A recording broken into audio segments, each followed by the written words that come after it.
Hello and welcome to the Album Man, and today I'm going to be talking about Hard Rock Hell HRH's Prog Festival for 2013, and this is the first Prog Festival they've done, and I went to it. It was the first festival I've actually been to, so I thought I'd, tell you what it was like as a general thing, whether you should go to it next year, because it has been confirmed for next year, and what the bands were like live, and whether you should go and see them.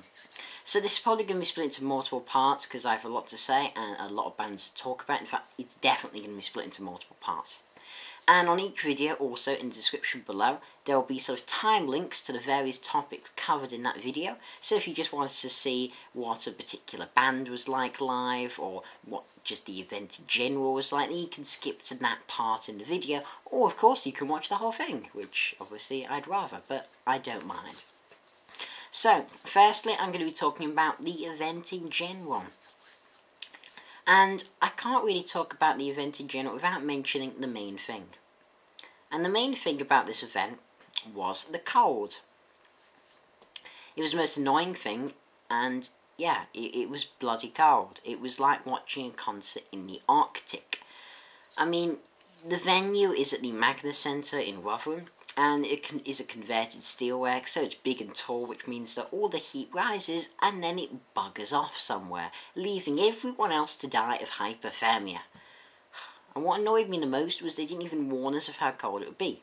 So, otherwise I would have worn a coat and gloves. It actually was that cold that I would have worn gloves and maybe even a hat.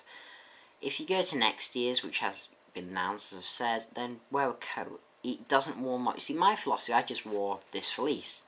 As, when I go to concerts, it tends to be a little cold at first, but then, because lots of people's body heat, it starts to warm up and can get quite hot.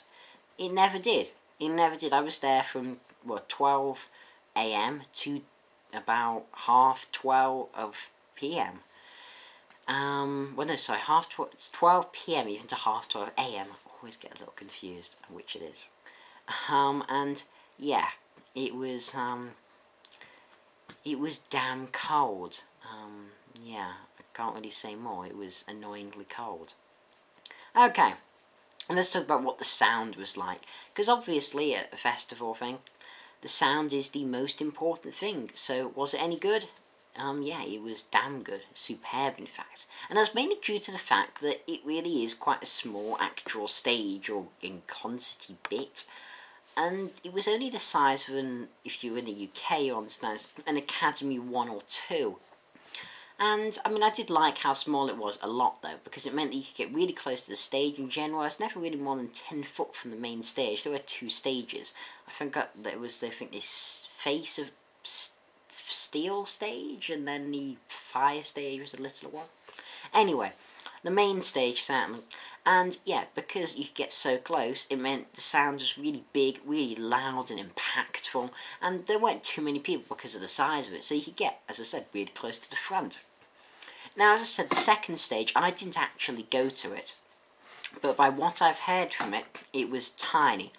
It was about the size of the average living room, and the band didn't even have a stage to play on. They were pretty much just playing on the floor in front of the audience, by what I've heard. And it sounds like it was punishment to be playing there, and that you were really quite screwed over if you were playing there. And certainly a band like the Strawbs, who have played, good-sized arenas like the Royal Albert Hall, would not be impressed. Yes. Anyway, that brings us on to the scheduling and general organisation. Well, I mean, it was adequately organised, I suppose. There was a very long queue to get in, which was annoying. You see, there were 2 festivals going on the same day, yes. The Prog Festival and the Hard Rock Hell's AOR Festival.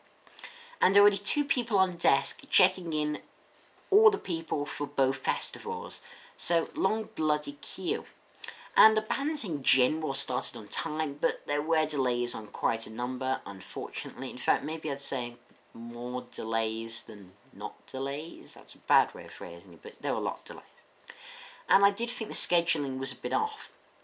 The penultimate act was Martin Tanner's Wishbone Ash, which started at 11:20 and finished at 12:30. And this is in, sort of the night. And then Aeon Zen came on at 1:45 and finished at 1:45, which is damn late to be finishing. And by what I've heard, I didn't stay to see Aeon Zen. I left after Wishbone Ash because I'm not particularly interested in Aeon Zen, and I was tired and cold by that time, to be honest.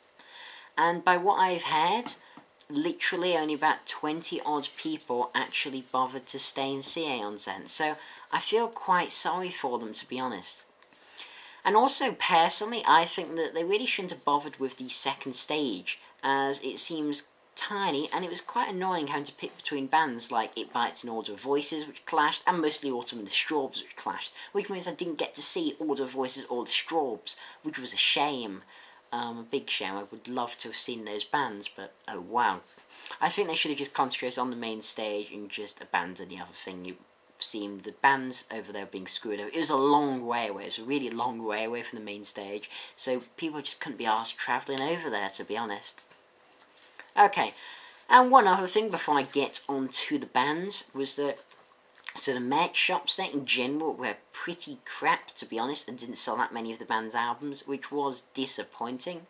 Though they did have something amazing that I so didn't expect, which was Rodney Matthews, the guy who did most of the Magnum artwork, was there in person selling and signing posters of his artwork and of the Magnum artwork.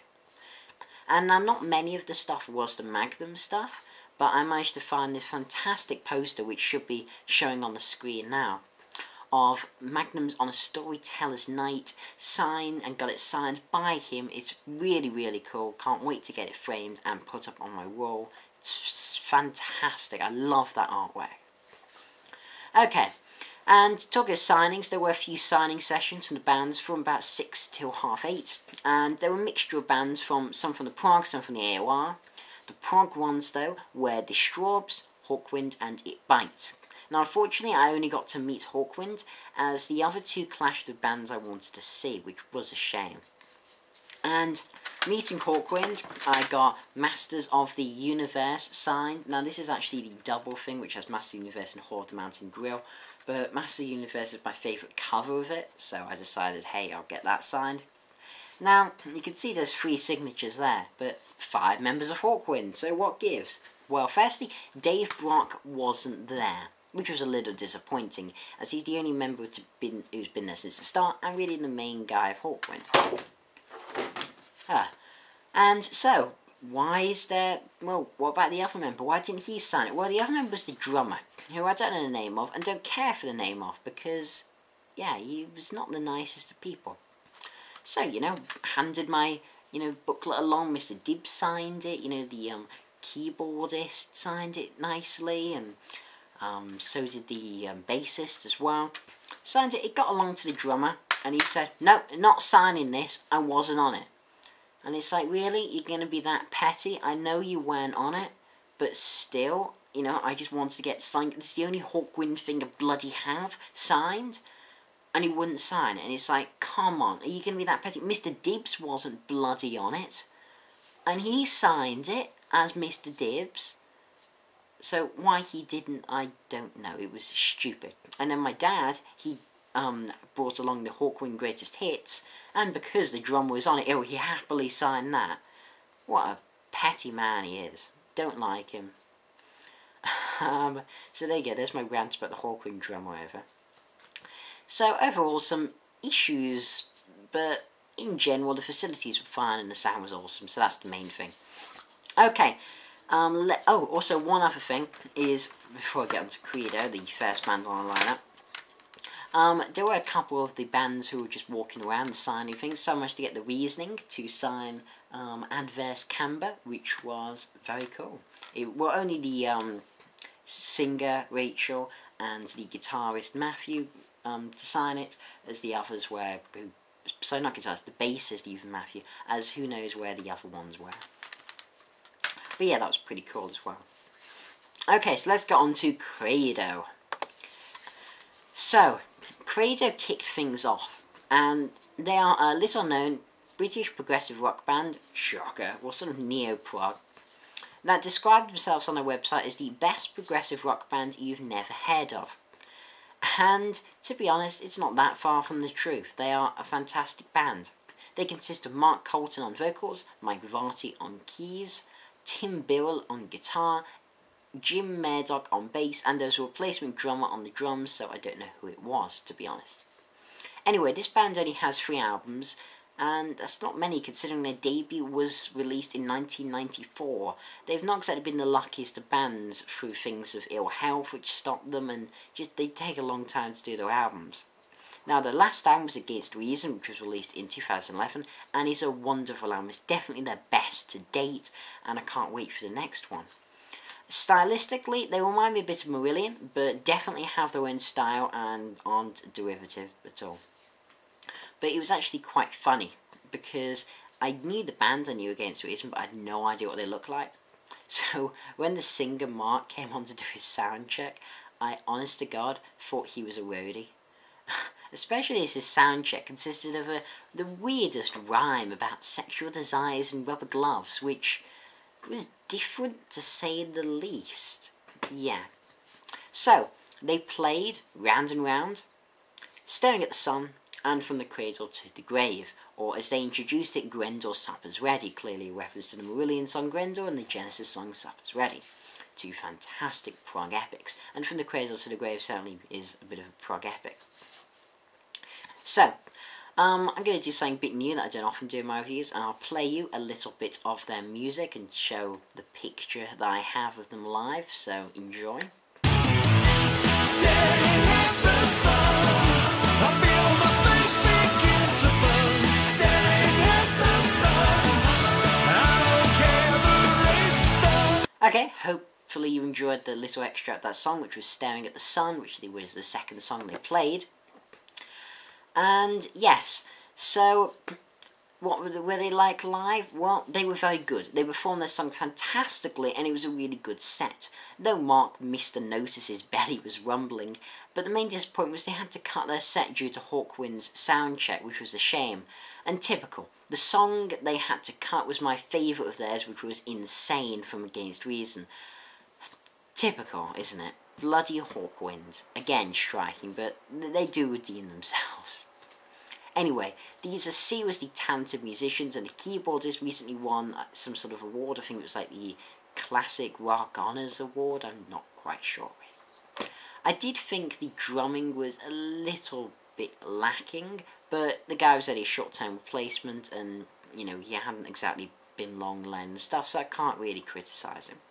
Overall, it was a really great way to open, really strong band, and the guitarist in particular, who looks uncannily like Steve Howe, I mean seriously uncannily, and plays a lot like Steve Howe as well.